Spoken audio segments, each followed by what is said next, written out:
বাচ্চারা সবাই একটু শান্ত হয়ে যাও। যদিও তোমাদের স্বভাবসিদ্ধ ভঙ্গিতে তোমরা কথা বলছো, সকল বাচ্চাকে আমি বলছি সবাই একটু চুপ হয়ে যাও। নাহমাদুহু ওয়া নুসাল্লি আলা রাসূলিহিল কারীম, আম্মা বা'দ। আউযু বিল্লাহি মিনাশ শাইতানির রাজীম। والذين جاهدوا فينا لنهدينهم سبلنا صدق الله العظيم। সম্মানিত কেরল থেকে নির্বাচিত বাংলার হাদিয়া মোরাল এডুকেশন কাউন্সিলের অবজারভার ইসলাম আজম ভাই মৌলানা মনসুর হুদাবি সাহেব এবং অল ইন্ডিয়া সুন্নাত ওয়াল জামাতের পক্ষে হাদিয়া মোরাল এডুকেশনের বিভিন্ন বিভাগীয় পদস্থ ব্যক্তিবর্গ তৎসহ আজকের মাটিয়া রেঞ্জের এই তরঙ্গে উপস্থিত ছাত্রছাত্রীবৃন্দ এবং তাদের অভিভাবক অভিভাবিকা যারা এসেছেন, সকলকে অন্তর থেকে শুকরিয়া জ্ঞাপন করছি এবং সকলের ভবিষ্যৎ জীবনের উন্নয়নের জন্য আন্তরিক দোয়া রাখছি। পর কথা, যারা আজকের এর সঙ্গে বিজড়িত তারা নিশ্চয়ই জানেন যে অল ইন্ডিয়া সুন্নাত ওয়াল জামাত তথা সম্পাদক আসফ মাওলানা মুফতি আব্দুল মতিন সাহেবের একান্ত উদ্যোগ এবং আমাদের সমর্থন সহযোগিতায়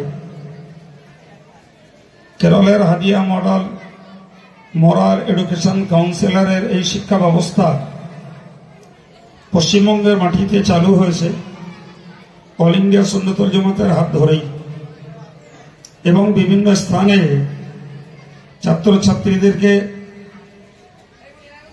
একটা উপযোগী শিক্ষা ব্যবস্থার ভিতর দিয়ে তাদের ভবিষ্যৎ জীবনের ভিত্তি তৈরি করার যে প্রয়াস চলছে, প্রচেষ্টা চলছে, তা আমরা সর্বত্র ফলে ফুলে সুশোভিত দেখতে পাচ্ছি আলহামদুলিল্লাহ। 2024-এর যে হাদিয়া মোরাল এডুকেশনাল কাউন্সিলের যে তরঙ্গ অনুষ্ঠান কমিটি 9টা রেঞ্জে ভাগ করেছিল, আজকে তার লাস্ট তরঙ্গ হচ্ছে। আগামী 5ই জানুয়ারি রবিবার 2024-এর ফাইনাল তরঙ্গ হবে গাঁড়াগুপে, এটাও অনেকে জেনেছেন।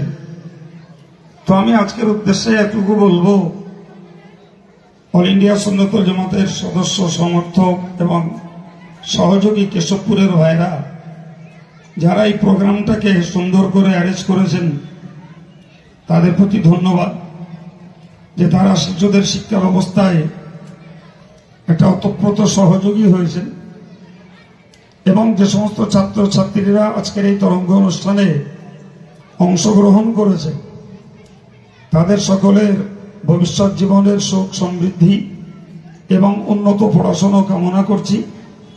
তবে ছাত্রদের উদ্দেশ্যে বলবো, দেখো, কে প্রতিযোগিতায় কোন স্থান দখল করবে, ফার্স্ট সেকেন্ড থার্ড কে হবে, কে বিজয়ী হবে, এটি তোমাদের যদিও একটা স্বপ্ন, তোমরা যেহেতু ছেলে মানুষ, এই স্বপ্নটা তোমাদের কাছে অনেক বড় স্বপ্ন, কিন্তু সবাইকে একটা কথা মনে রাখতে হবে যে প্রতিযোগিতার জায়গায় এসে হয়তো কেউ স্থান দখল না করতে পারে, অথচ পড়াশোনায় ভালো, অ্যাটেন্ডেন্স ভালো, হাজিরা আসে ঠিকঠাক, পড়াশোনা ভালো করে, কিন্তু প্রতিযোগিতায় এসে হয়তো স্থান দখল করতে পারিনি। পর্যায়ক্রমে পরিস্থিতি পরিপ্রেক্ষিতে এমনটি ঘটে যায়। তো সকল ছেলে মেয়েদেরকে আমি বলবো, তোমরা পড়াশোনা ঠিক রাখো, স্থান দখল করতে না পারলে তার জন্য দুঃখ নেবার কিছু নেই, মনক্ষুণ্ণতার কিছু নেই। তোমরা যে এই ছেলে বয়সে একেবারেই শিশুকালে এমন একটা প্রতিযোগিতার ময়দানে অংশগ্রহণ করতে পেরেছ, এটা তোমাদের জন্য একটা বড় পাওনা। ফলে কে স্থান পেলে কে পেলে না ওটা নিয়ে তোমরা কেউ মনক্ষুণ্ণ হবে না এবং গার্জিয়ানরাও মনক্ষুণ্ণ না হন। এছাড়াও আমি বলবো যে সমস্ত ভিলেজ তথা গ্রাম থেকে যারা মডেল মাদ্রাসা চালান তারা মাটিয়া রেঞ্জের আজকের এখানে শরিক আছেন। আপনাদেরকেও ভাবতে হবে যে আপনারা গ্রামীণভাবে যে মডেল মাদ্রাসা চালাচ্ছেন সেখানে শিক্ষক আছে, যথেষ্ট যোগ্য কমিটি আছে, এরপরেও দেখা গেল যে মাটিয়া রেঞ্জের কোনো গ্রাম কোনো পুরস্কার পেল না বা তাদের ছাত্রছাত্রীরা কোনো স্থান দখল করতে পারল না। তো আপনাদেরকে মনে রাখতে হবে, যদি আপনারা দায়িত্ব যথাযথ পালন করেন এবং ছাত্রদের পড়াশোনার তদারকি ঠিক রাখেন, তাহলে পজিশন পেলেন কি পেলেন না এটা নিয়ে দুশ্চিন্তা করবেন না, বরং চেষ্টা করুন যে মডেল মাদ্রাসা, যে মডেল স্কুল যারা প্রতিযোগিতায় উইনার হচ্ছে, বিজয় লাভ করছে, তাদের কাছ থেকে আপনারা কিছু অভিজ্ঞতা নেন, তাদের কাছ থেকে কিছু প্রশিক্ষণ নেন যে আমাদের ত্রুটি কোথায়, আমাদের ঘাটতি কোথায়, যে ঘাটতির কারণে আমরা বিজয়ী হতে পারলাম না। অ্যাকচুয়াল আমাদের পড়াশোনার ঘাটতি না আমাদের পরিষেবার ঘাটতি না ছাত্রছাত্রীদের ইরেগুলারিটি অনুপস্থিতি, কোন কারণে আমাদের এই পিছিয়ে পড়তে হয়েছে, এটা কমিটি এবং শিক্ষকদেরকে ভাবতে হবে। মনক্ষুণ্ণ না হয়ে উন্নত হওয়ার জন্য যথোপযুক্ত ব্যবস্থা নিতে হবে। আরে হোক না যে মাটিয়া রেঞ্জের ধরে নেওয়া যাক 10টা মডেল মাদ্রাসা চলে, তো 10টা মাদ্রাসায় থেকেই ছাত্রছাত্রীরা ফার্স্ট পজিশন দখল করুক, 10টা থেকেই সেকেন্ড পজিশনে চলে আসুক, কি 10টা থেকেই থার্ড পজিশনে চলে আসুক, তাহলে বোঝা যাবে যে সকল মডেল মাদ্রাসা তাদের পড়াশোনার দৌড়ে তারা সবাই পড়াশোনার গতিকে ঠিক রেখেছে।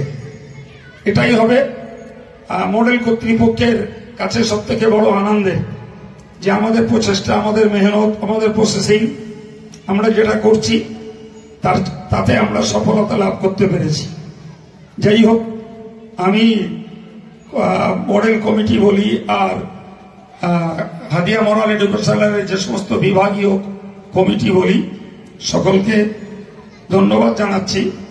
অভিভাবক এবং ছাত্রছাত্রী, বিশেষত কেশবপুর গ্রামবাসী যারা অল ইন্ডিয়া সুন্নাতুল জামাতের সদস্য, সমর্থক, সহযোগী, যারা এই সুন্দর প্রোগ্রামটার দায়িত্ব নিয়ে আয়োজন করেছেন, সকলের দিনের জন্য, ধর্মের জন্য যার যেভাবে সহযোগিতা, আল্লাহ সকলকে কবুল করুন এবং আমরা যতদিন বাঁচি নিজেদের রুটি রুজির চিন্তা, সংসারের ডেভেলপমেন্ট এবং গ্রামীণভাবে মসজিদ মাদ্রাসার ধর্মীয় উন্নয়ন, এসব কিছুর সঙ্গে আমরা শিশুদের পিছনে এই শ্রম, সময় এবং ত্যাগ স্বীকারের ভিতর দিয়ে পরবর্তী প্রজন্মটাকে জাতির কাছে আমরা উল্লেখযোগ্যভাবে তুলে ধরতে পারি।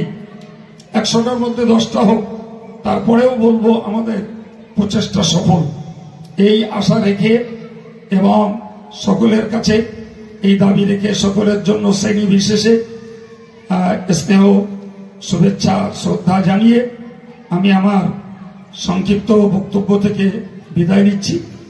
অত্যন্ত ব্যস্ত, আমি খুবই ব্যস্ততার ভিতর দিয়ে জামিয়া থেকে বেরিয়েছি, যাব আর একটা আমাদের মেয়েদের মাদ্রাসার অনুষ্ঠান, সেই ভাঙড়ে। তারপরেও কেশবপুরদের সঙ্গে আমার বলি আর জামিয়ার বলি একটা হৃদয়ের সম্পর্ক। তো এরা যেহেতু আমাকে যেই আহ্বান করেছিল যে আপনি একটু আসবেন, তো আমি বলেছিলাম আমার এই প্রোগ্রাম আছে, তার মধ্যে যাওয়ার পথে একটু টাচ করে যাব। তো যাই হোক, আসার পরে হাদিয়া মরাল এডুকেশনের পক্ষ থেকে আমাকে সম্বর্ধনা জানানো হয়েছে। আমিও তাদেরকে কিছু আলোচনা করে তাদেরকে উৎসাহিত করতে পেরে নিজের হকটুকু আদায় করতে পেরেছি বলে আত্মবিশ্বাস রাখছি। বাকি সারাদিনের প্রোগ্রাম সফল হোক এবং সেই সঙ্গে আন্তরিক দোয়া, আগামী 5ই জানুয়ারি রবিবার এই তরঙ্গের ফাইনাল অনুষ্ঠানটাও সুন্দরভাবে সুসম্পন্ন হোক। আল্লাহ কবুল করুন। সবাই বলি আমিন। আসসালামু আলাইকুম।